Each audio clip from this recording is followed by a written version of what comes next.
రంగారెడ్డి జిల్లా రాజేంద్రనగర్ సర్కిల్ పరిధిలో ఫుట్పాత్లను ఆక్రమించి చేపట్టిన నిర్మాణాలపై జీహెచ్ఎంసీ అధికారులు కొర్రాజులికించారు. లక్ష్మీగూడ నుంచి వాంబే కాలనీ వరకు రోడ్డుకు ఇరువైపులా ఫుట్పాత్లను ఆక్రమించి వేసిన డబ్బాలు, షెడ్లను రాజేంద్రనగర్ డిప్యూటీ కమిషనర్ రవికుమార్ ఆదేశాలతో రంగంలో దిగిన టౌన్ ప్లానింగ్ సిబ్బంది జేసీబీల సాయంతో కూల్చివేశారు. లక్ష్మీగూడ నుంచి వాంబే కాలనీ వరకు పోలీస్ బందోబస్తు నడుమ ఈ కూల్చివేతలు కొనసాగాయి.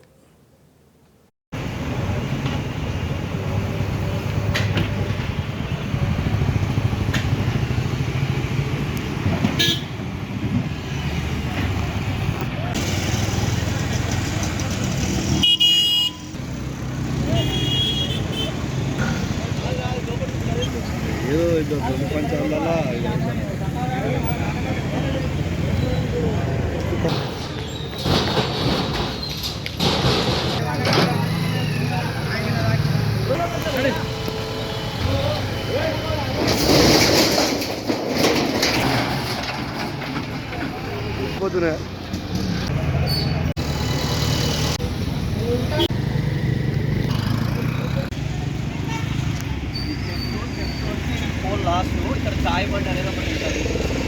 అటుంటుంది అమ్మాయి ఇంకా పేరు పులిజాల విశ్వప్రసాద్. నా బిజినెస్ వచ్చేసి శ్రీకృష్ణ మొబైల్స్.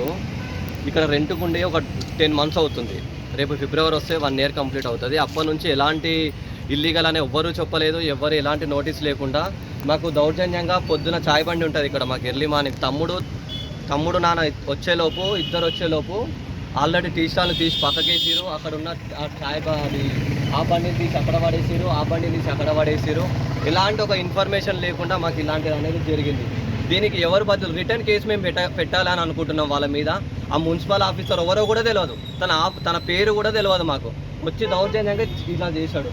అదంతా దగ్గర ఆడ ఫుట్పాత్కు నాకున్న అవగాహన ప్రకారము ఫుట్పాత్కి లోపలికి ఒక 4 feet లోపల ఫుట్పాత్కి సంబంధం లేదు. అక్కడ నుంచి ఇక్కడ దగ్గర ఒక 6 feet దాకా ఉంటుంది. అసలు సంబంధం లేదు. ఫుట్పాత్కి నా షాప్కి సంబంధం లేదు, నా టీ స్టాల్ కూడా సంబంధం లేదు. ఉన్నది ఏంటంటే ఒక్కరికి ఒక న్యాయం జరుగుతుంది, ఒక్కరికి ఒక న్యాయం జరుగుతుంది. మరి పేదోన్ని అయితే తొక్కాలని చూస్తారు. ఏ విధంగా తొక్కాలో